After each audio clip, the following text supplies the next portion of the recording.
Ang regalo ng liwanag.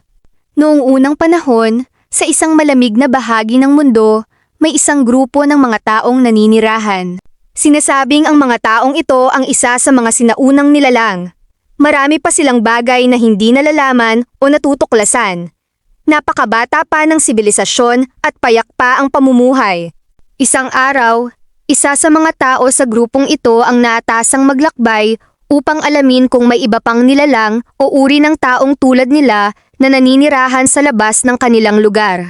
Naglakbay ang taong ito ng ilang araw sa masusukal na kagubatan at malalawak na karagatan at lupain. Hanggang sa isang gabi, may nasilayan siyang liwanag sa di kalayuan. Pinuntahan niya ito. Ang liwanag ay nagmumula sa apoy. Ngunit dahil inosente, hindi alam ng taong iyon ang tungkol sa apoy. Siya ay natakot. "Huwag kang matakot," ang sabi ng tinig sa kanyang likuran.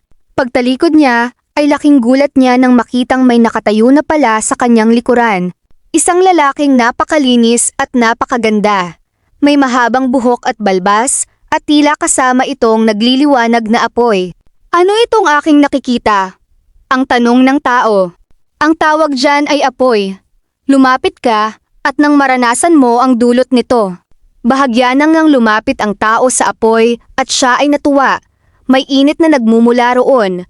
Noon lamang niya naramdaman ang ganun. Ang apoy na iyan ay nagdadala ng liwanag. Kapag dinala mo iyan sa iyong mga kasama, tiyak na makikita nila ang maraming bagay. "Papaano ko dadalhin sa kanila ang liwanag na ito?" ang tanong ng tao. "Maaari ko bang hawakan ang apoy?" "Hindi mo maaaring hawakan. Baka ikaw ay masunog. Pero maaari kong ituro sa iyo kung papaano mo ito madadala sa kanila." "Sige, ituro mo sa akin." At ganoon nga ang nangyari.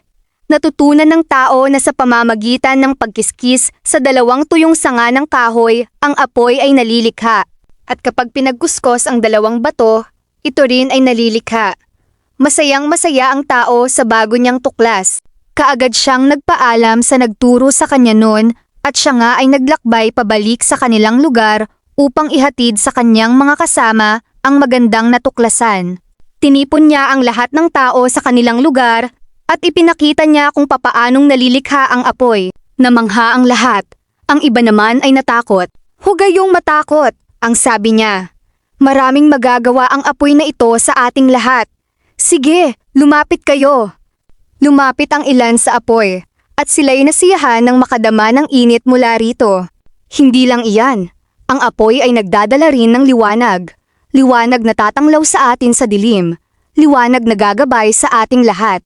At ganoon nga ang nangyari. Lumiwanag ang kanilang bayan nang dahil sa pagkakatuklas nila sa apoy.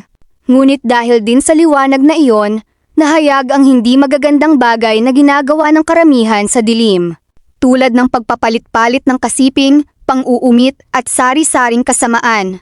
Lubos na nabahala ang mga tao at sila'y nagkagulo. Kinamuhian nila ang liwanag. At dahil doon, kanilang hinatulan ng kamatayan ang taong nagdala kanila noon. Hindi na muling lumikha ng apoy magmula noon sa pag-aakalang iyon ang susi sa katahimikan at kapayapaan. Ngunit sa pagkawala ng apoy, lalong tumindi ang lamig. At iyon ang unti-unting kumitil sa buhay ng marami sa kanila. Upang matapos na ang kamatayan at bago pa sila maubos ng tuluyan, muli silang nagdesisyong lumikha ng apoy. At dahil sa init na hatid ng apoy, naiwasan ang kamatayan sa kanilang lugar. Namatay din ang mga mikrobyong kumakalat na naghahatid sa kanila ng sakit. At dahil iniinit na ang pagkain, mas naging masarap at malinis iyon. Gumanda ang kanilang buhay nang dahil sa apoy. At nang dahil sa liwanag na dala nito, natakot nang gumawa ng kasamaan ang ilan sa kanila, dahil tiyak na ito'y mahahayag sa liwanag.